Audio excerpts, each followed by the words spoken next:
कल हमने positive agent देखे थे ना। पॉजिटिव एजेंट में हमने कौन सी डिजीज जो कॉज कराते हैं, वायरल डिजीजेस है ना। अब अलग अलग वायरस के नाम हमने देखे थे जो अलग अलग बीमारी कराते हैं। जैसे हमने पहला देखा था मम्स। मम्स कौन कराता है? Mums virus. मम्स कौन कराता है? मम्स वायरस कराता है। और हमने देखा था चिकन पॉक्स। चिकन पॉक्स कौन कराता है? वेरिसेला ज़ोस्टर है ना। चिकन पॉक्स कौन कराता है? Varicella zoster. अभी ना ये चैप्टर खत्म होने वाला है, ठीक है, तो हो सकता है आपको समझना आए तो अगले चैप्टर से आ जाएगा अच्छे से, ठीक है। आज खत्म हो जाएगा ये चैप्टर। तो चिकन पॉक्स कौन कॉज कराता है? Varicella zoster. चिकन पॉक्स के साथ ही हमने स्मॉल पॉक्स किया था। स्मॉल पॉक्स कौन कराता है? वेरियोला। स्मॉल पॉक्स कौन कराता है? वेरियोला। एक हमने देखा था कॉमन कोल्ड, हाँ हो जाता है ना हमें नॉर्मली। कॉमन कोल्ड कौन कराता है? Rhino virus. वायरस का नाम है राइनो वायरस जो कराता है कॉमन कोल्ड, ठीक है, राइनो वायरस। और क्या देखा था हमने? Hepatitis B. हेपेटाइटिस बी कौन कराता है? Hepatitis B virus. Hepatitis B कौन कराता है? Hepatitis B virus. एक और इम्पोर्टेंट था हर्पिस। हर्पिस कौन कराता है? Herpes simplex virus. हर्पिस कौन कराता है? Herpes simplex virus. और इन्फ्लुएंजा बाय इन्फ्लुएंजा वायरस जिसके अलग-अलग टाइप है, ए बी और सी। और था एड्स कौन कराता है? एचआईवी। एड्स की फुल फॉर्म बताओ। Acquired immune deficiency syndrome. Acquired immunodeficiency syndrome जो कि कौन सा वायरस कराता है? एचआईवी यानी ह्यूमन इम्यूनोडेफिशिएंसी वायरस। क्या एड्स एक बीमारी है? नहीं, एड्स एक बीमारी नहीं है। एड्स में क्या होगा कि जब एड्स हुआ तो उस इंसान की इम्यूनिटी बहुत ही वीक हो जाएगी, ठीक है, तो बहुत सारी बीमारियां अटैक कर सकती है उसके ऊपर। इतना ही थे ना। अब नेक्स्ट टॉपिक जो है हमारा वो है वायरस। नेक्स्ट टॉपिक है वायरस। तो देखो वायरस क्या है। 1971 में T O Diener discovered a new infectious agent that was smaller than virus and caused potato spindle tuber disease. अब पोटैटो के अंदर ही मेरा डाउट है, पहले से डाउट है। जो माइकोप्लाज्मा था वो हमने देखा था सबसे स्मॉलेस्ट बैक्टीरिया है, मतलब जितने भी स्मॉलेस्ट बैक्टीरिया नहीं, स्मॉलेस्ट लिविंग ऑर्गेनिज्म। हाँ, बट हमने फिर बाद में देखा कि वायरस जो है वो बैक्टीरिया से भी छोटा होता है, तो छोटा से माइकोप्लाज्मा इनसाइड में मतलब नहीं, माइकोप्लाज्मा सबसे छोटा है, तुम्हें माइकोप्लाज्मा कंसीडर करना है, ठीक है। वो बैक्टीरिया है, हम ये नहीं देख रहे। देखो मान लो बहुत सारे बैक्टीरिया, बहुत सारे, ठीक है। वायरस जो है वो बैक्टीरिया से भी छोटा है। वायरस जो है वो बैक्टीरिया से भी छोटा है, पर जो ये माइकोप्लाज्मा है ना, ये ऐसा बैक्टीरिया है जो सबसे छोटा है। समझ रहे हो? हमने मान लिया कि वायरस बैक्टीरिया से छोटे होते हैं, कोई दिक्कत नहीं है, लेकिन जो माइकोप्लाज्मा है वो सबसे छोटा लिविंग सेल है। सबसे छोटा लिविंग सेल है। वायरस से भी और भी छोटा। हाँ, सबसे छोटा बोल दिया तो सबसे छोटा, ठीक है। अभी हम क्या बात कर रहे हैं कि 1971 में, कब? 1971 में एक साइंटिस्ट आए। साइंटिस्ट का नाम है टीओ डाइनर। साइंटिस्ट का नाम क्या है? T O Diener. बोलो क्या है साइंटिस्ट का नाम? T O Diener. कब आए ये? 1971 में। अब इन्होंने देखा कि पोटैटो के अंदर ना एक बीमारी हो रही है। उस बीमारी का नाम है पोटैटो स्पिंडल ट्यूबर डिजीज। अब ट्यूबर क्या होता है? जैसे पोटैटो में वो देखा तुमने एक पार्ट होता है अलग से जो निकला होता है, वो क्या है उसका? ट्यूबर है ना, वो क्या है उसका? ट्यूबर। तो उसके अंदर क्या है कि स्पिंडल शेप का कोई स्ट्रक्चर बन गया जिसको हमने बोला पोटैटो स्पिंडल ट्यूबर डिजीज। मतलब जो ट्यूबर है उसकी शेप कैसे बन गई थी? स्पिंडल जैसी। स्पिंडल जैसी कैसी शेप बन गई थी? स्पिंडल जैसी शेप बन गई थी, तो बीमारी का नाम दिया पोटैटो स्पिंडल ट्यूबर डिजीज। अब ये बीमारी कौन करा रहा था? वायरॉइड। कौन करा रहा था? वायरॉइड। और इनको पता चला, टीओ डाइनर को पता चला कि ये जो वायरॉइड है ना, ये वायरस से भी छोटा है। ये वायरस से भी छोटा है, ठीक है, ये वायरस से भी छोटा है, ठीक है। अब माइकोप्लाज्मा का तुम पूछ रहे हो, माइकोप्लाज्मा हम क्या बोल रहे हैं कि स्मॉलेस्ट लिविंग सेल, बट क्या वायरस एक सेल है? वायरस एक सेल नहीं, ठीक है। तो देखो सबसे छोटे तो कौन हो गए अभी तक? सबसे छोटे कौन हो गए? वायरॉइड। सबसे छोटे हो गए वायरॉइड। वायरॉइड के बाद वायरस, और वायरस के बाद बैक्टीरिया, वायरस के बाद बैक्टीरिया साइज में, ठीक है। तो साइंटिस्ट का नाम क्या है? TO diner. साइंटिस्ट का नाम है टीओ डायनर। कब आए? 1971 में। इन्होंने देखा कि भाई पोटैटो में एक डिजीज हो रही है, डिजीज का नाम है potato spindle fewer disease. Potato spindle fewer disease.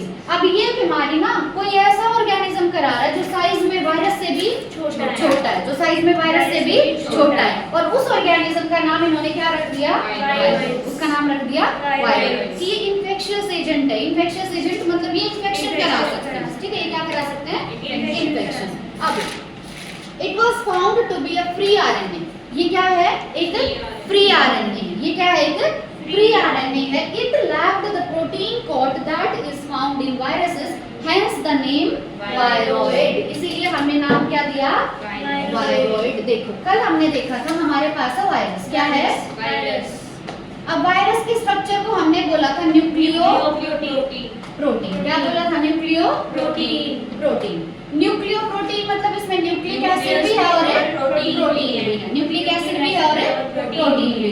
Nucleic acid मतलब आरएनए और डीएनए। न्यूक्लिक एसिड मतलब आरएनए और डीएनए। और हमने देखा था कि आरएनए और डीएनए किस में रखे होते हैं? जैसे अंदर आरएनए या डीएनए रखा है, बाहर होगी प्रोटीन की कोटिंग, बाहर होगी प्रोटीन की कोटिंग। लेकिन जो वायरॉइड है ना उनमें ये आरएनए तो है, आरएनए तो है, पर बाहर प्रोटीन की कोटिंग नहीं है। इसीलिए हम बोलते हैं इनमें फ्री आरएनए है। क्या है इनमें? Free RNA. Because RNA is not covered by protein coating. RNA is not covered by protein coating. तो वायरॉइड के अंदर जो आरएनए है वो है फ्री आरएनए। आरएनए जो है वो है फ्री आरएनए। इसीलिए हमने इनका नाम रखा वायरॉइड।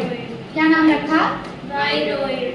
ये है तो वायरस जैसे, पर प्रोटीन कोटिंग एब्सेंट है ना। वायरॉइड, ऑइड मतलब इनमें प्रोटीन कोटिंग एब्सेंट है, प्रोटीन कोटिंग एब्सेंट है। तो इनका आरएनए होगा फ्री आरएनए। अब पता है क्या हो रहा है? जैसे जो टीओ डायनर थे कौन से ईयर में?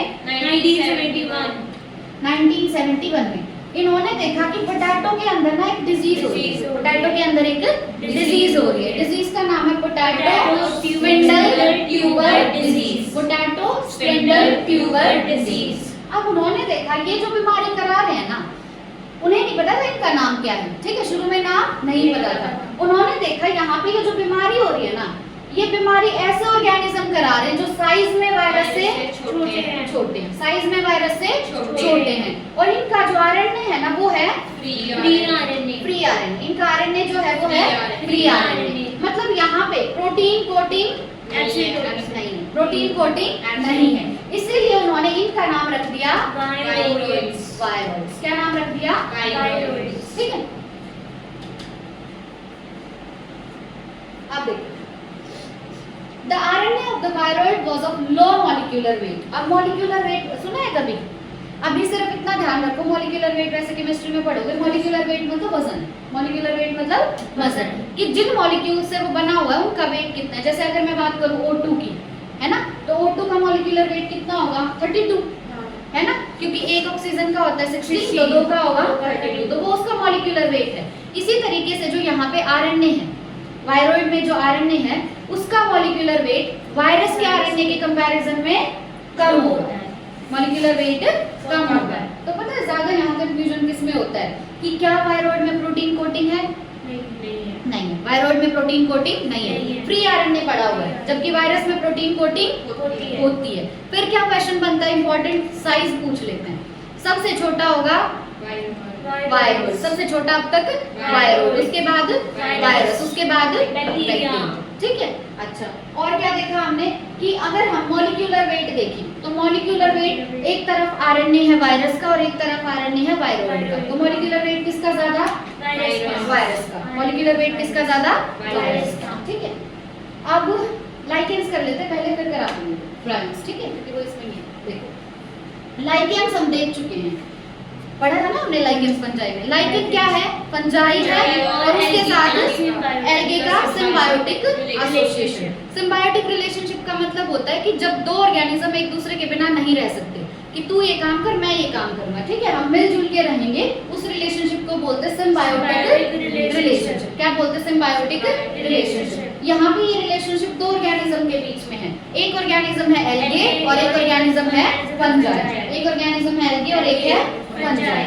तो लाइकेंस जो है वो सिम्बायोटिक एसोसिएशन है, यानी mutually useful association between algae and fungi. Mutual का मतलब क्या होता है कि हम मिलजुल के डिसाइड करेंगे सब कुछ, ये म्यूचुअल होता है। ठीक है, तो यहाँ पे क्या है कि कुछ काम एल्गे कर लेगा, कुछ काम फंजाई कर लेगा, मिलजुल के रहेंगे। तो इस रिलेशनशिप का नाम दिया सिम्बायोटिक रिलेशनशिप या एसोसिएशन। ठीक है, सिम्बायोटिक रिलेशनशिप या एसोसिएशन। तो इंपॉर्टेंट है। लाइकेन किस किस के बीच में होता है? एल्गे और फंजाई के बीच में। एल्गे और फंजाई बिल्कुल यूं रह रहे हैं, तो इस स्ट्रक्चर को मैंने बोल दिया लाइकेन। इस स्ट्रक्चर को बोल दिया लाइकेन, और इनके रिलेशनशिप का नाम है सिम्बायोटिक रिलेशनशिप। अब देखो, जो एल्गल कंपोनेंट है उसको बोलते हैं फाइकोबायोट, और जो फंगल कंपोनेंट है उसको बोलते हैं माइकोबायोट। अब इसको याद कैसे रखेंगे? देखो, जहां भी तुम्हें पूरी बायो में फाइको वर्ड दिखे ना, फाइको, फाइको का मतलब होता है एल्गे, फाइको मतलब एल्गे, फाइको मतलब एल्गे, और माइको मतलब फंगस, माइको मतलब फंगस, फाइको मतलब एल्गे और माइको मतलब फंगस। अब देखो, या फंजाई में माइसीलियम पढ़ते थे, तो वैसे है माइसी माइको। अब याद कैसे रखेंगे इसको? फाइको मतलब फादर, फाइको मतलब फादर, फर्की आ रही है ना साउंड, फाइको में भी फर्की। तो फाइकोबायोट फादर का काम करता है। फाइकोबायोट किसका काम करेगा? फादर का। ठीक है, और माइकोबायोट माँ का काम करेगी, है ना, मदर का। माइकोबायोट माँ का यानी मदर का काम करेगी। बस याद करने का तरीका है। तो जो अब हमने देखा इस रिलेशनशिप में, मान लो लाइकेन एक घर है, लाइकेन क्या है? एक घर है। उस घर में दो मेंबर है, कंपोनेंट मतलब मेंबर। उस घर में दो मेंबर है, एक है एल्गे और एक है फंजाई। एक है एल्गे और एक है फंजाई। एल्गे का नाम हमने क्या दिया? फाइकोबायोट। एल्गे का नाम हमने दिया फाइकोबायोट, और फंजाई का नाम हमने दिया माइकोबायोट। फंजाई का नाम हमने दिया माइकोबायोट। अब देखो, हमें पता है अब इन दोनों में से ग्रीन इन कलर कौन से होते हैं? एल्गे या फंजाई? एल्गे, है ना। जो ग्रीन होगा उसमें क्लोरोफिल होगा, क्लोरोफिल होगा तो वो अपना खाना खुद बना सकता है। तो एल्गे और फंजाई में से खाना बनाने की ड्यूटी किसकी है? एल्गे की। खाना बनाने की ड्यूटी है एल्गे की। ठीक है, तो खाना कौन बनाएगा? एल्गे बनाएगा। which are autotrophic and heterotrophic respectively।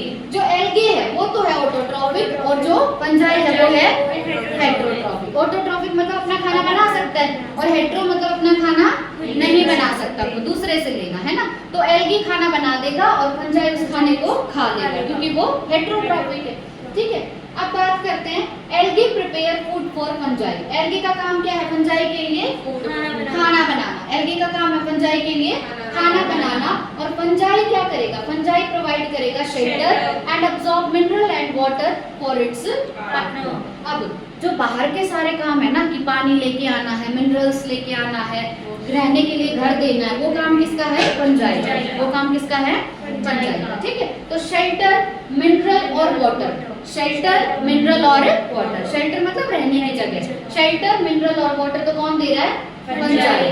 Shelter, mineral और वाटर तो दे रहा है फंजाई। और खाना कौन बना रहा है? एल्गे। खाना एल्गे क्यों बना रहा है? क्योंकि वो है ऑटोट्रॉफिक, वो है ऑटोट्रॉफिक। ठीक है, तो इस तरीके से दोनों की हेल्प होगी ना, दोनों का काम चल रहा है, इसीलिए रिलेशनशिप का नाम है सिम्बायोटिक रिलेशनशिप। अब so close is their association that if one saw a lichen in nature, one would never imagine that they had two different organisms with them। अगर यहाँ पे लाइकेन पड़ा हुआ है ना, तो लाइकेन देख के हम बता नहीं सकते कि ये दो ऑर्गेनिज्म है।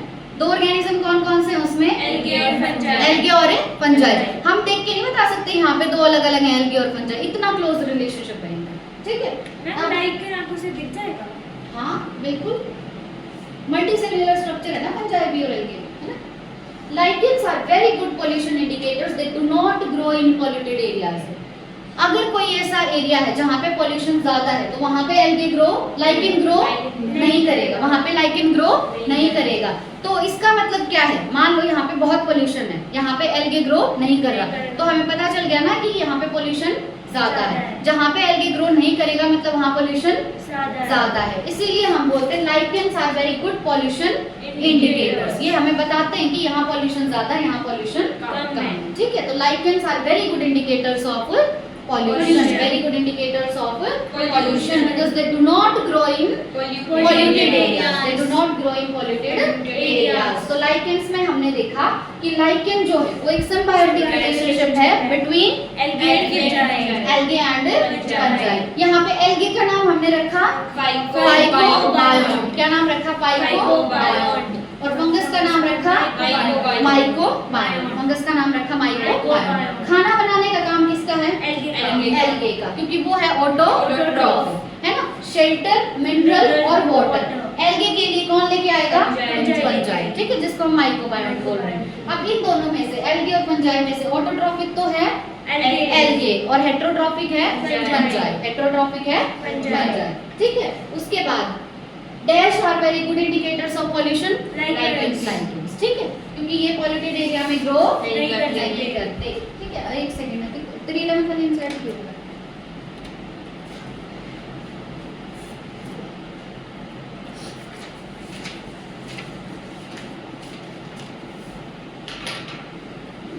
अब तुम बताओ मेरे को, जैसे हमने ये पढ़ा था,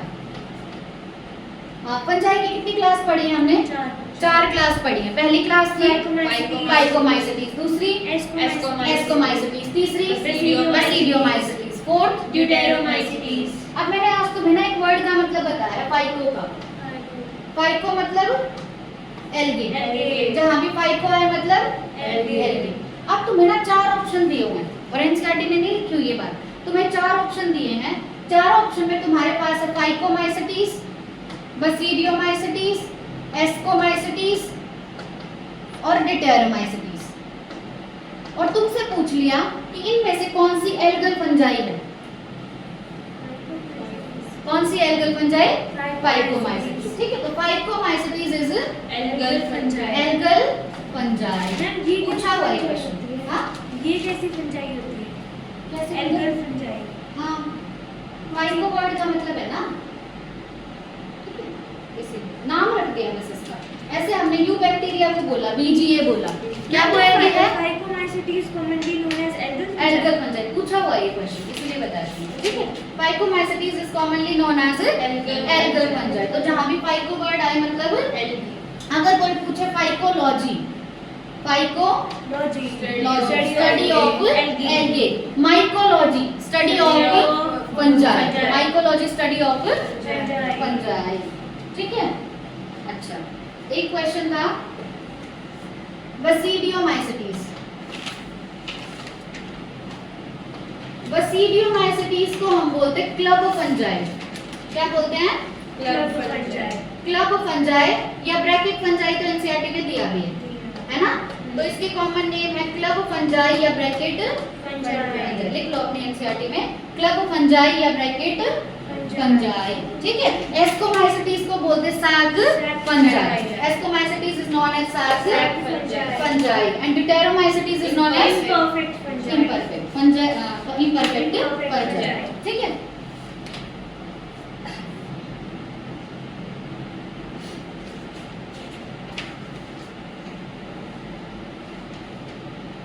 देखो, अब नेक्स्ट टॉपिक है प्रायॉन्स. क्या है नेक्स्ट टॉपिक? प्रायॉन्स. तो क्या कहती है एनसीईआरटी कि मॉडर्न मेडिसिन में certain infectious neurological diseases were found to be transmitted by an agent. कि जब आजकल जो मॉडर्न स्टडीज चल रही है ना हेल्थ के ऊपर, उसके अंदर देखा गया कि कुछ न्यूरोलॉजिकल डिजीज मतलब ब्रेन से रिलेटेड डिजीज. न्यूरोलॉजिकल डिजीज मतलब ब्रेन से रिलेटेड डिजीज. तो ये जो बीमारियां हैं ये एक एजेंट कराता है, एक इन्फेक्शियस एजेंट कराता है, कंसिस्टेड ऑफ अबनॉर्मली फोल्डेड प्रोटीन. और जो वो स्ट्रक्चर है जो ये न्यूरोलॉजिकल डिजीज करा रहा है वो क्या है?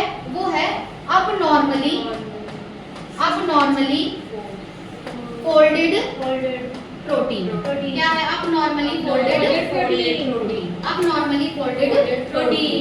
अब प्रोटीन का पता है क्या होता है? जैसे शुरू में ना, अब मैंने तुम्हें बताया हुआ प्रोटीन किससे मिलके बना होता है?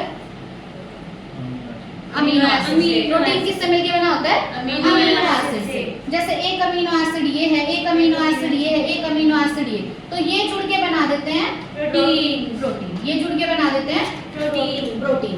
तो शुरू में ना प्रोटीन एक लाइन में होता है, सारे अमीनो एसिड एक लाइन में होंगे. तो तो ये प्राइमरी स्ट्रक्चर है। कैसा स्ट्रक्चर है? प्राइमरी। इसके बाद फोल्डिंग शुरू होती है, फिर सेकेंडरी स्ट्रक्चर बनता है, फिर टर्शरी स्ट्रक्चर बनता है, फिर क्वाटरनरी। बायोमोलिक्यूल्स में पढ़ेंगे, ठीक है। तो इस तरीके से प्रोटीन की होती है फोल्डिंग। क्या होती है? फोल्डिंग। ये तो नॉर्मल फोल्डिंग है। क्या है ये? Normal folding.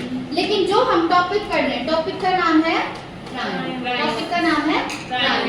प्रायन्स में फोल्डिंग नॉर्मल नहीं है। इनकी प्रोटीन की फोल्डिंग अब नॉर्मल है। प्रोटीन की फोल्डिंग इनकी अब नॉर्मल है, ठीक है। तो प्रायन्स क्या होते हैं? दीज आर अब नॉर्मली फोल्डेड प्रोटीन। प्रायन्स क्या है? अब नॉर्मली फोल्डेड प्रोटीन, ठीक है। अब इनका साइज ना वायरस के लगभग बराबर ही है। प्रायन का साइज वायरस के लगभग बराबर ही है। तो अब हम साइज वाइज अरेंज करते हैं। साइज में सबसे छोटा वायरोइड, सबसे छोटा वायरोइड, सबसे छोटा कौन होगा? वायरोइड के बाद वायरस, वायरोइड के बाद वायरस, वायरस के बाद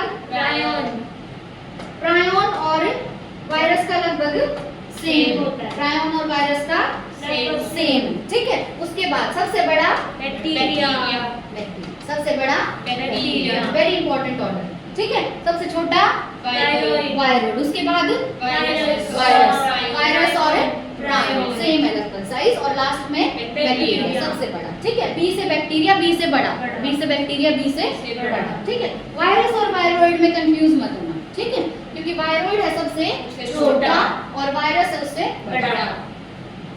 अब उसके बाद बोला गया है कि दीज एजेंट्स वर कॉल्ड प्रायन्स। अब कोई एजेंट था, मतलब कोई ऑर्गेनिज्म था जो बीमारी न्यूरोलॉजिकल करा रहा था। कौन सी बीमारी करा रहा था? न्यूरोलॉजिकल बीमारी करा रहा था। जब हमने उसकी स्टडी की तो हमें पता चला कि ये एजेंट है नॉर्मली फोल्डेड प्रोटीन। क्या है? अब नॉर्मली फोल्डेड प्रोटीन है जो साइज में लगभग किसके जैसा? वायरस, जो साइज में लगभग वायरस के जैसा ही है। तो हमने इसका नाम दे दिया प्रायन। क्या नाम दे दिया? क्या नाम दे दिया? प्रायन, ठीक है। उसके बाद बोल रहे हैं the most notable disease caused by prions are BSE यानी बोवाइन स्पॉन्जिफॉर्म एन्सेफेलोपैथी। अब सबसे जो इम्पोर्टेंट बीमारी जो आज तक मतलब सबसे प्रोमिनेंट है ना, कि हाँ सबसे मेजर बीमारी जो प्रायन ने कराई है वो है BSE। क्या है? BSE। क्या है? BSE। अब बोलो, B से बोलो बोवाइन, बोलो बोवाइन। B से होगा बोवाइन। S से बोलो स्पॉन्जिफॉर्म, S से क्या होगा? स्पॉन्जिफॉर्म। और E से होगा एन्सेफेलोपैथी। क्या होगा? एन्सेफेलोपैथी। एन्सेफेलोपैथी। E से होगा एन्सेफेलोपैथी, ठीक है। तो प्रायन की जो सबसे मेजर बीमारी हमें देखने को मिलती है वो कौन सी है? BSE। ये वाली बीमारी कराता है ये। इस बीमारी का नाम क्या है? Bovine spongiform encephalopathy. Bovine spongiform encephalopathy, ठीक है। अब इस बीमारी को हम कॉमनली बोलते हैं मैड काउ डिजीज। क्या बोलते हैं? Mad cow disease. ये बोवाइन वर्ड ना काउ के लिए यूज होता है। किसके लिए यूज होता है? काउ के लिए। तो इस बीमारी को हम कॉमनली क्या बोलते हैं? Mad cow disease. क्या बोलते हैं? मैड काउ डिजीज, ठीक है। क्या बोलेंगे? Mad cow disease. अब ये बीमारी कैटल्स में हो रही है ना। काउ क्या है? कैटल। तो ये बीमारी किस में हो रही है? कैटल्स में। किस में हो रही है बीमारी? कैटल्स में, ठीक है। उसके बाद एंड इट्स एनालोगस वेरिएंट। अब ऐसी ही बीमारी जो ह्यूमंस में होती है। अच्छा, ये बीमारी मान लो काउ में हुई तो काउ के बॉडी पार्ट में कौन से पार्ट को अफेक्ट करेगी? ब्रेन। किसको अफेक्ट करेगी? ब्रेन को, क्योंकि जो प्रायन है वो न्यूरोलॉजिकल डिजीज कराती है। अब ऐसी ही बीमारी एनसीईआरटी लिखती है कि इस बीमारी का एनालोगस, इस बीमारी का एनालोगस मतलब जो बीमारी कैटल्स में हो रही है वैसी ही बीमारी ह्यूमंस में भी हो रही है। वैसी बीमारी ह्यूमंस में भी हो रही है और उस बीमारी का नाम है सर जैकब डिजीज। क्या नाम है? Sir Jacob disease. क्या नाम है? सर जैकब डिजीज, जिसको बोलेंगे CJD। क्या बोलेंगे? CJD। इतना ही है ना बस, CJD। इसमें तो बहुत बड़ा मिस्टेक हो रखी है।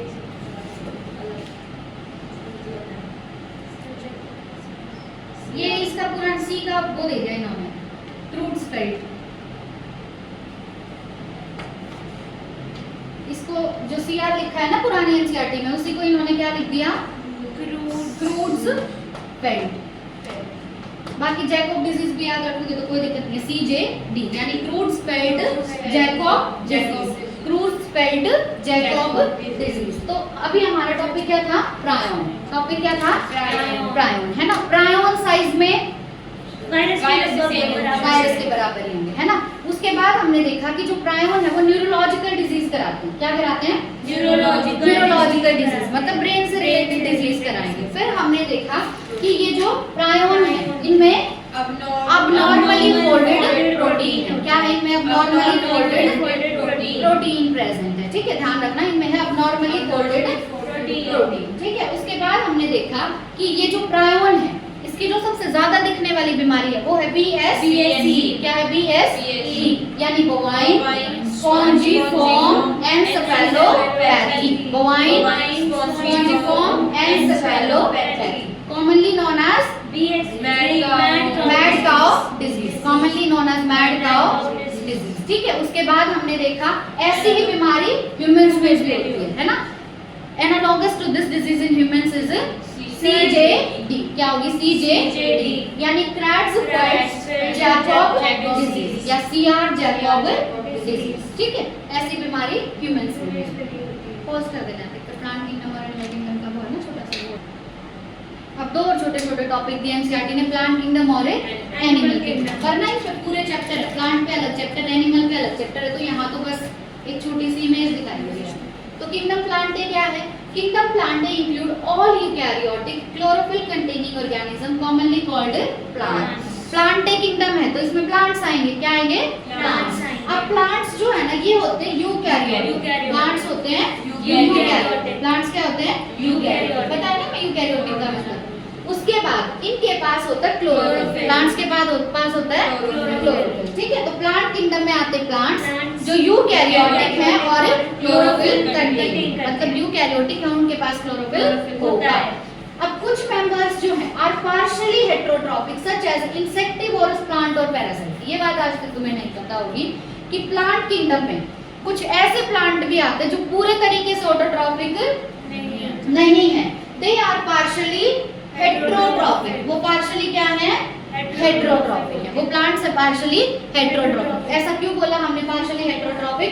क्योंकि वो प्लांट या तो मिलेंगे एज पैरासाइट या मिलेंगे एज इंसेक्टिवोरस प्लांट्स। अब ना वीनस फ्लाई ट्रैप करके एक होता है, हाँ, वीनस फ्लाई ट्रैप क्या करता है? इंसेक्ट आया पास तो उसको झपट के खा लेता है, तो वो प्लांट है पार्शियली हेटेरोट्रॉपिक। पार्शियली मतलब ना तो पूरे तरीके से हेटेरोट्रॉपिक है ना पूरे तरीके से ऑटोट्रॉपिक है। तो ऐसे प्लांट जो इंसेक्टिवोरस है, देखो इंसेक्टी मतलब इंसेक्ट और वोरस मतलब खाने वाला, वोरस मतलब खाने वाला, तो इंसेक्ट्स को खाने वाले प्लांट भी होते हैं या पैरासिटिक प्लांट भी होते हैं, ठीक है। वो पैरासिटिक प्लांट में था ना नैतिक ऑरोबैंके और स्ट्राइगा। हाँ, तो पैरासिटिक प्लांट के दो एग्जांपल है, एक है ऑरोबैंके और दूसरा है स्ट्राइगा। एक है ऑरोबैंके और दूसरा है स्ट्राइगा। पैरासाइट का मतलब हमने देखा ना पैरासिटिक प्लांट का, है ना। तो ऐसे प्लांट जो खुद पैरासाइट की तरह एक्ट करेंगे और जिसके ऊपर है वो होगा होस्ट, ठीक है। तो प्लांट जो है वो जरूरी नहीं है सिर्फ ऑटोट्रॉपिक हो, कुछ प्लांट्स पार्शियली हेटेरोट्रॉपिक भी होते हैं। एक तो इंसेक्टिवोरस प्लांट और दूसरा पैरासिटिक प्लांट। एक तो इंसेक्टिवोरस प्लांट और एक पैरासिटिक प्लांट। तो अगर ये क्वेश्चन आए कि all plants are autotrophic with no exception, तो ये स्टेटमेंट ट्रू है या फॉल्स है? फॉल्स है। ये स्टेटमेंट फॉल्स है क्योंकि कुछ प्लांट्स इंसेक्टिवोरस भी हैं और पैरासिटिक भी हैं। अब bladderwort and Venus flytrap are example of insectivorous plant and Cuscuta is a parasite. अब एग्जांपल दे दिए इंसेक्टिवोरस प्लांट के दो एग्जांपल हैं। पहला एग्जांपल है ब्लैडर वॉर्ट, पहला एग्जांपल है ब्लैडर वॉर्ट। ब्लैडर वॉर्ट में ध्यान रखो ब्लेड की हेल्प से इंसेक्ट को काट देगा, ब्लेड की हेल्प से इंसेक्ट को काट देगा, यूं याद रखो, ठीक है। तो ब्लैडर वॉर्ट प्लांट ऐसा है जो अपने ब्लेड की हेल्प से इंसेक्ट को काट देगा। तो पहला इंसेक्टिवोरस प्लांट है ब्लैडर वॉर्ट। और विनस फ्लाई ट्रैप तो हमें पता है वो क्या करता है, ऐसे खुला हुआ है, इंसेक्ट आएगा झपट लेगा उसको, है ना। तो दूसरा प्लांट है विनस फ्लाई ट्रैप। उसके बाद अगर हम देखें पैरासिटिक प्लांट में है कुस्कुटा, है ना। पैरासिटिक प्लांट में है कुस्कुटा, पैरासिटिक प्लांट में क्या है? कुस्कुटा। अब the plant cells have an eukaryotic structure. जो प्लांट्स के सेल्स होते हैं उनका स्ट्रक्चर कैसा होगा? यूकैरियोटिक। यूकैरियोटिक, मतलब इनके अंदर है वेल डिफाइंड न्यूक्लियस, इनमें है well defined nucleus. Cairo word का मतलब क्या होता है? न्यूक्लियस। कैरियो वर्ड का मतलब न्यूक्लियस, ठीक है, विद प्रोमिनेंट क्लोरोप्लास्ट। अब प्रोमिनेंट वर्ड ना पूरी बायो में बहुत बार आता है। प्रोमिनेंट मतलब वेरी क्लियर, प्रोमिनेंट मतलब वेरी क्लियर, जो बिल्कुल अच्छे से दिखे उसको बोलते हैं प्रोमिनेंट। क्या बोलते हैं? प्रोमिनेंट। तो जो प्लांट सेल है, पहली बात तो उसका स्ट्रक्चर है यूकैरियोटिक, उसका स्ट्रक्चर है यूकैरियोटिक। दूसरा, उसमें क्लोरोप्लास्ट प्रोमिनेंट है, मतलब बिल्कुल अच्छे से दिखता है, ठीक है। उसके बाद सेल वॉल मेनली किसकी बनी होती है प्लांट्स में? सेलुलोज। इनकी सेल वॉल मेनली बनी हुई है सेलुलोज की। हम यूकैरियोटिक सेल स्ट्रक्चर जो है वो चैप्टर 8 में पढ़ेंगे, सेल वाले चैप्टर में, ठीक है, कि यूकैरियोटिक सेल कैसा होता है वो सेल वाले चैप्टर में पढ़ेंगे। प्लांट्स में क्या क्या आता है जो प्लांट किंगडम में हमें पढ़ना है? प्लांट्स में आते हैं एल्गे, क्या आएंगे? एल्गे, ब्रायोफाइट्स, टेरिडोफाइट्स, जिम्नोस्पर्म्स और एंजियोस्पर्म्स। जिम्नोस्पर्म्स और एंजियोस्पर्म्स, इसको ना लिख लेना साथ में, क्योंकि उनका शायद मैंने लिखवाया नहीं था। अभी क्या पढ़ रहे हैं हम? Kingdom plant. क्या पढ़ रहे हैं? Kingdom plant.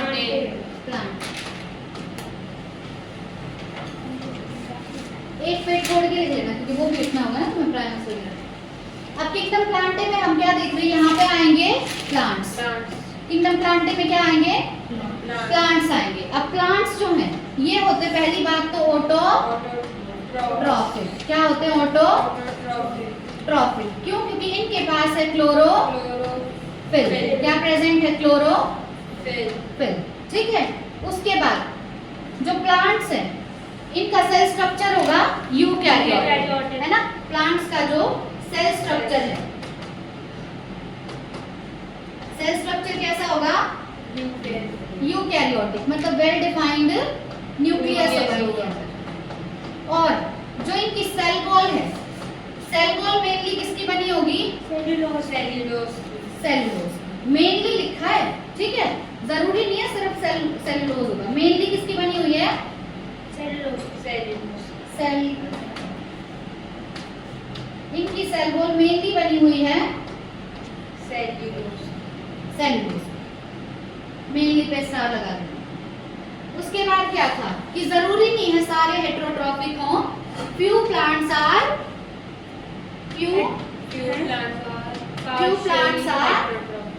partially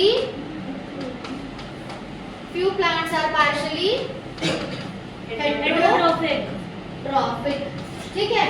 अब ये जो प्लांट होंगे, ये जो प्लांट हमने बोले ये दो टाइप के हैं। एक तो पहले होंगे इंसेक्टिवोरस, पहले टाइप के प्लांट होंगे इंसेक्टिवोरस। क्या होंगे? इंसेक्टिवोरस, ठीक है, इंसेक्टिवोरस प्लांट्स जो इंसेक्ट्स को खाएंगे।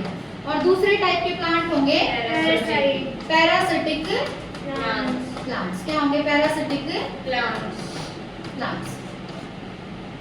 अब देखो इंसेक्टिवोरस प्लांट का एग्जांपल क्या दिया एनसीईआरटी ने? पहला ब्लैडर, क्या किया? Bladderwort. दूसरा एग्जांपल था वीनस फ्लाई ट्रैप। दूसरा था वीनस फ्लाई ट्रैप। और अगर बात करें हम पैरासिटिक प्लांट की तो उसका एग्जांपल था कुस्कुटा। क्या था? कुस्कुटा। और भी लिख लो, ओरो बैंके। क्या है और एग्जांपल? ओरो बैंके। ओरो बैंके भी क्या है? Parasitic plant. क्या है ओरो बैंके भी? Parasitic plant. और तीसरा लिख लो स्ट्राइगा। तीसरा क्या है? Striga. These are parasitic plants, ठीक है। और भी देखा था कुछ इसमें हमने? ये और लिख लेते हैं कि जो प्लांट किंगडम है, प्लांट किंगडम में हम क्या क्या पढ़ेंगे। वैसे तो उस चैप्टर में याद हो जाएगा, पर इन्होंने दिया है तो लिख लेते हैं। प्लांट किंगडम में हमें सबसे पहले पढ़ना है एल्गे। किसके बारे में पढ़ेंगे? एल्गे के बारे में। यानी एल्गे और कुछ नहीं, एल्गे प्लांट्स होते हैं। एल्गे क्या होते हैं? प्लांट्स। दूसरा हम पढ़ेंगे अबाउट ब्रायोफाइट्स। किसके बारे में पढ़ेंगे? ब्रायोफाइट्स के बारे में। तीसरा हम पढ़ेंगे टेरिडोफाइट्स। यहाँ पे ना पी साइलेंट होता है, ठीक है। तीसरा आएगा टेरिडोफाइट्स। तीसरा आएगा pteridophytes and fourth will be gymnosperms. Gymnosperms, और फिफ्थ होंगे एंजियोस्पर्म्स। एंजियोस्पर्म्स, लास्ट होंगे एंजियोस्पर्म्स। हमेशा ध्यान रखना एंजियोस्पर्म्स को हम बोलते हैं फ्लावरिंग प्लांट्स। एंजियोस्पर्म्स को क्या बोलते हैं? Flowering plants. तो अब मैं पूरी बायो में अगर कहीं भी बोलूं फ्लावरिंग प्लांट्स तो तुम्हें तुरंत बोलना है एंजियोस्पर्म्स। क्या बोलोगे? एंजियोस्पर्म्स बोलोगे, ठीक है? पोज कर दो।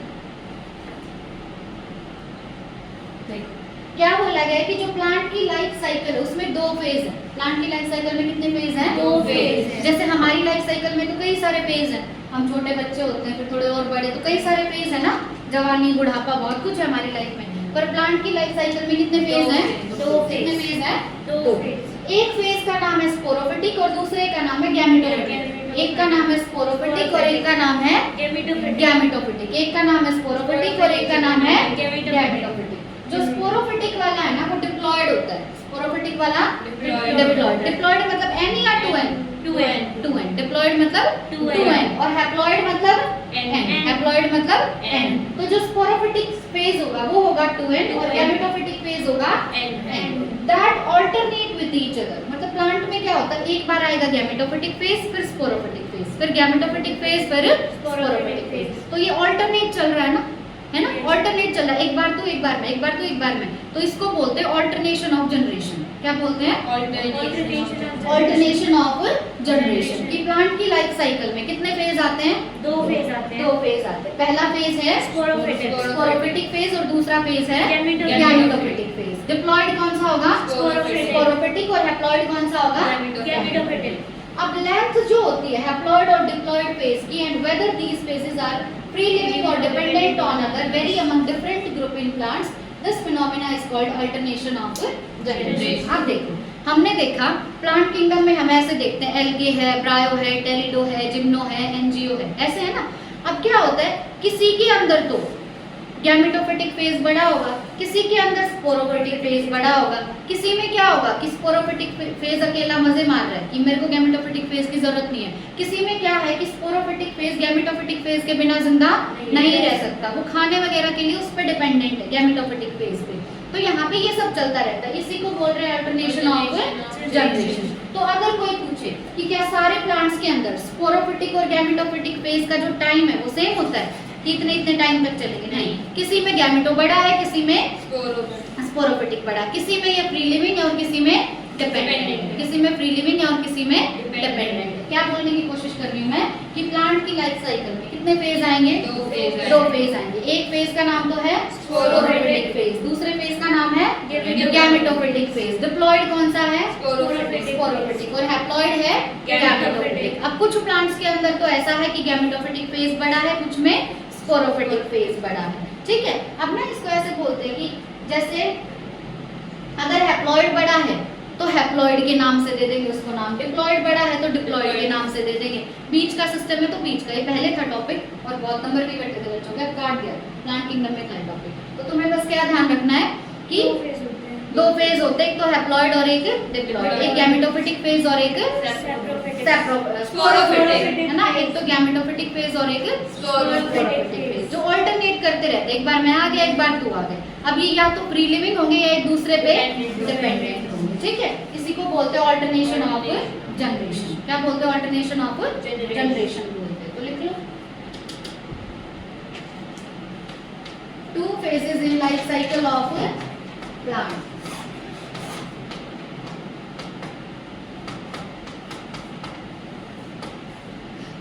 बताओ कौन कौन से 2 phase? Sporophytic sporophytic and gametophytic.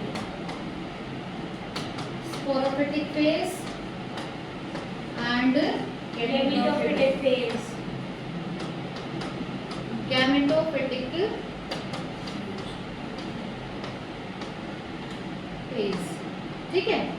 अब स्पोरोफिटिक फेज होगा डिप्लॉयड, डिप्लॉयड मतलब ये होगा 2n, और गैमेटोफिटिक फेज होगा हैप्लॉयड, मतलब इट विल बी n, ठीक है। अब आगे अगर हम देखें तो क्या लिखेंगे? These 2 phases alternate each other, है ना। these two phases alternate each other.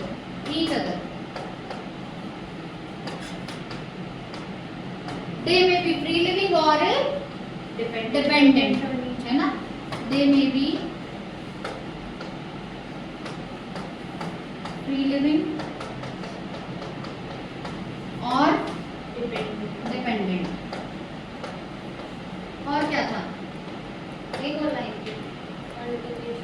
High school alternation observation बोलेंगे। ये था पहले काट लिया।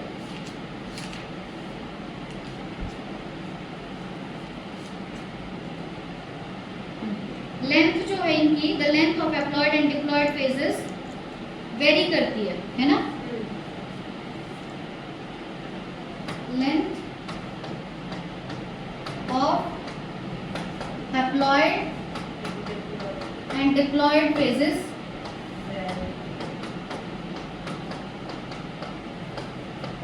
varies in different group of plants. Different group of plant में मतलब हम बात करें जैसे ब्रायो हो गया, टेरिडो हो गया, इनमें ठीक है। Diploid phases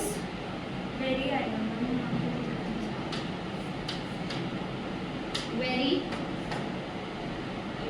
in different group of plants.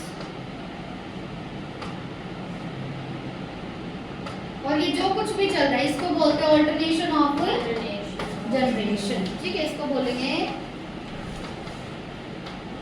Alternation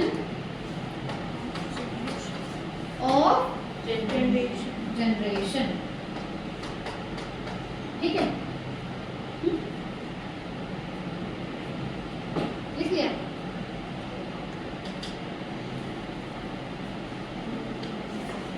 अब देखो नेक्स्ट है किंगडम एनिमेलिया। किंगडम एनिमेलिया नाम से पता चल रहा है इसके मेंबर्स में आएंगे एनिमल्स, इसके मेंबर्स में आएंगे एनिमल्स। तो this kingdom is characterized by heterotrophic eukaryotic organism जो मल्टी सेल्युलर होंगे और उनके सेल में सेल वॉल प्रेजेंट नहीं होगी।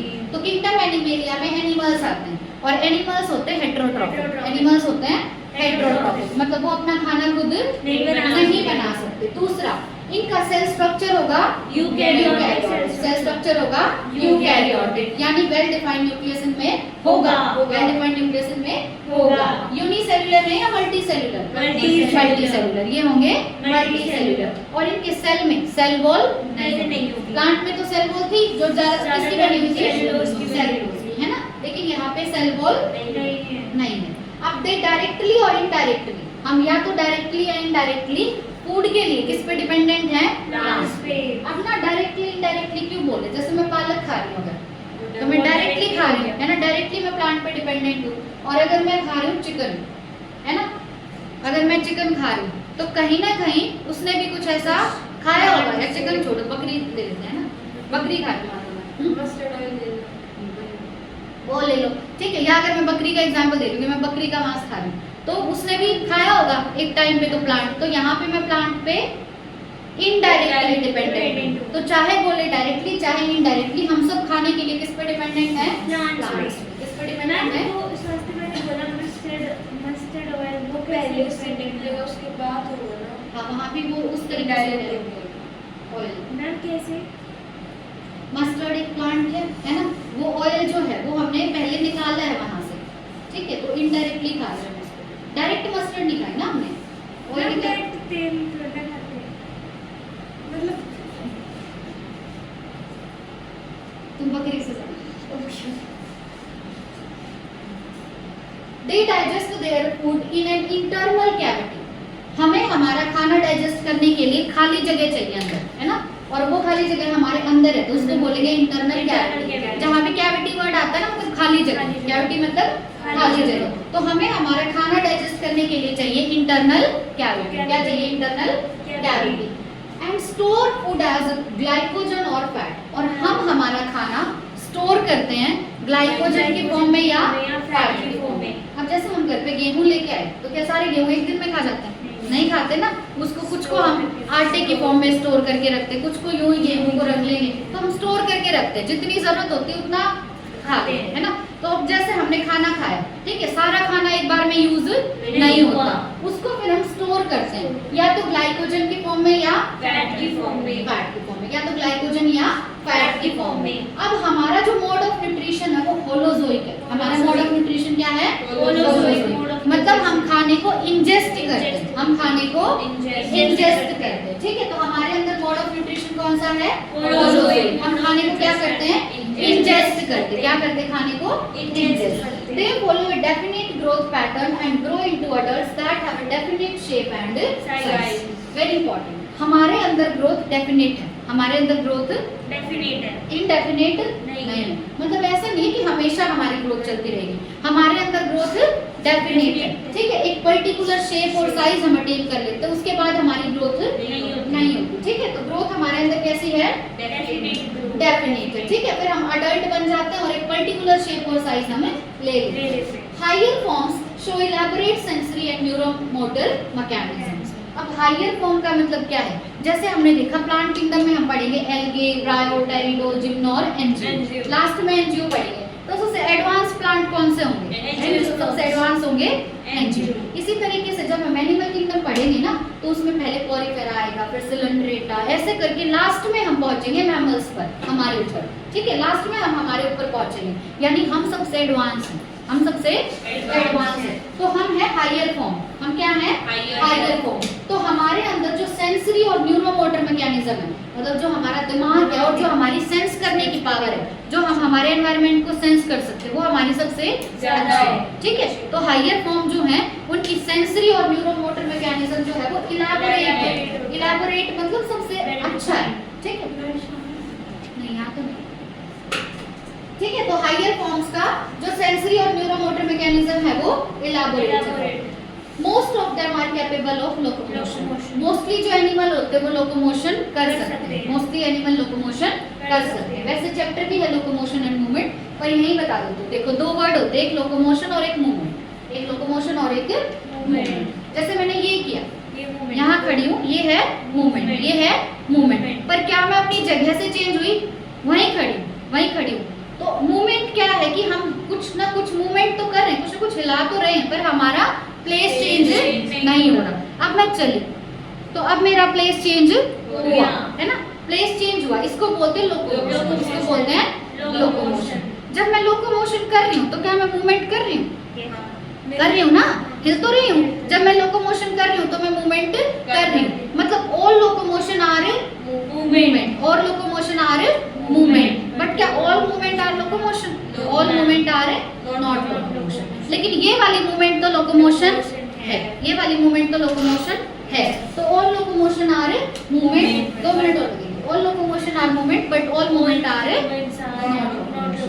तो जो एनिमल्स हैं most of them are capable of locomotion. Mostly animals locomotion कर सकते हैं, ठीक है। Sexual reproduction is by copulation of male and female followed by embryological development. अब क्या होता है एनिमल्स के अंदर कि मेल और फीमेल के बीच में पॉपुलेशन होता है, मेल और फीमेल के बीच में पॉपुलेशन होगा, यानी मेल गैमेट और फीमेल गैमेट का एक्सचेंज होगा।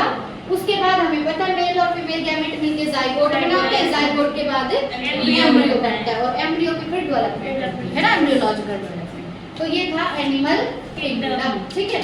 तो लिख लो kingdom Animalia, kingdom Animalia. Kingdom Animalia में आएंगे एनिमल्स। क्या आएंगे? एनिमल्स। अब ये जो एनिमल्स होंगे इनका न्यूट्रिशन होगा हेट्रोट्रॉफिक।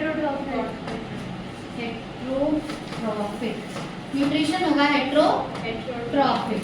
सेल स्ट्रक्चर होगा यूकैरियोटिक। सेल स्ट्रक्चर होगा यूकैरियोटिक, ठीक है। उसके बाद सेल वॉल्यूम में एब्सेंट होगी, सेल वॉल्यूम में एब्सेंट होगी। और क्या था? These are multicellular, these are multicellular. Most of them are capable of locomotion. Most of them are capable of locomotion, ठीक है। और क्या था? ये तो पता ही हमें, कॉपुलेशन होगा, मेल और फीमेल के गैमेट्स का एक्सचेंज होगा और zygote and then embryo, embryological development. Development कैसी है? एम्ब्रियोलॉजिकल डेवलपमेंट कैसी है? एम्ब्रियोलॉजिकल। सारे एनिमल्स में एम्ब्रियोलॉजिकल डेवलपमेंट नहीं होती, ध्यान रखना, एनिमल किंगडम में पढ़ेंगे, ठीक है। और क्या था? हायर फॉर्म्स शो, क्या था? बताओ क्या था? Higher form show elaborate sensory and neuromotor mechanism. Higher forms show elaborate sensory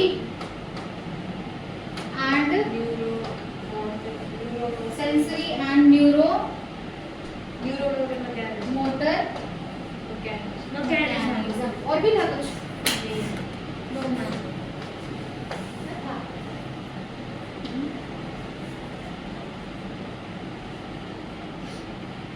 हाँ, फूड किस हाँ, हमारे अंदर जो, अगर हमें फूड डाइजेस्ट करना है, to digest food we have an internal cavity, है ना। टू डाइजेस्ट फूड, Heterotroph में holozoic होते हैं। हाँ, an internal cavity is present, an internal cavity is present। उसके बाद था mode of nutrition is holozoic, holozoic मतलब by Ingesting the ingestion, by ingestion. और क्या था? हाँ, food is stored as Glycogen or fat. food is stored as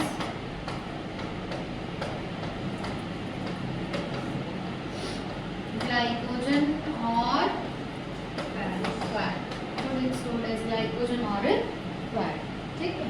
Now we are done with this chapter। Diagram चलो कराए देते, 2 minute का काम है, लिख लिया इतना? 2 मिनट में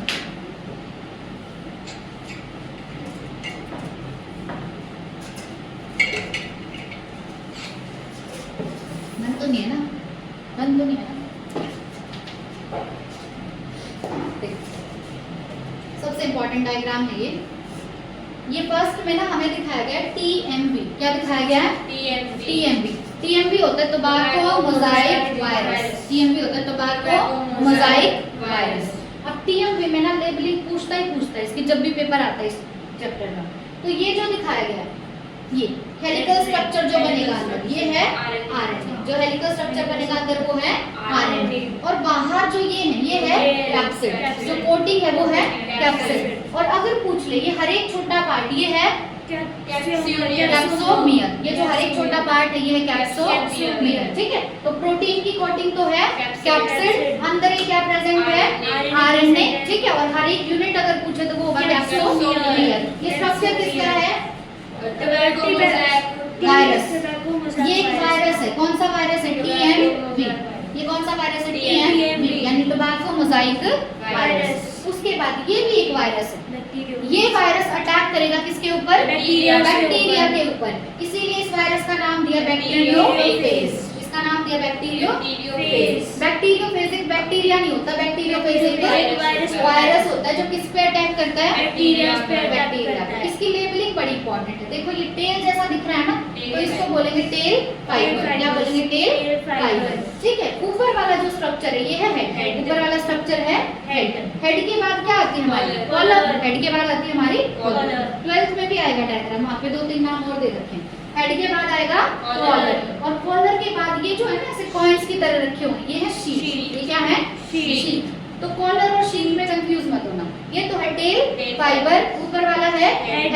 हेड के बाद है कॉलर, और कॉलर के बाद है शीट। डायग्राम किसका है ये? बैक्टीरियोफेज का। ऐसा वायरस जो किस पे अटैक करेगा? बैक्टीरिया। तो बैक्टीरियोफेज एक बैक्टीरिया नहीं होता। बैक्टीरियोफेज क्या है? वायरस। बैक्टीरियोफेज क्या है? वायरस है, ठीक। अब देखो ये दिखाया गया है अगैरिकस। क्या है ये? अगैरिकस। Common name mushroom. कौन सी क्लास से बिलोंग करता है? Basidiomycetes. किससे बिलोंग करता है? Basidiomycetes. Scientific name Agaricus, common name mushroom. ये दिखाया गया है तुम्हें एस्परजिलस। ये क्या है? एस्परजिलस। क्या है? एस्परजिलस। एस्परजिलस कौन सी क्लास से बिलोंग करता है? एस्कोमाइसिटीज. एस्कोमाइसिटीज। किससे बिलोंग करता है? एस्कोमाइसिटीज. ये है म्यूकर। ये क्या है? म्यूकर। कौन सी क्लास से बिलोंग करता है? Phycomycetes. Phycomycetes, which are known as algal Algal fungi. Algal fungi. ये तो देख लिया था हमने। Yes, ma'am. ये है पैरामीशियम, ये है यूग्लिना। यूग्लिना। और एक दिया तुम्हारी एनसीईआरटी में क्या दिया ऊपर? Dino. हाँ, डाइनोफ्लैजेलेट। क्या दिया ऊपर? डाइनोफ्लैजेलेट.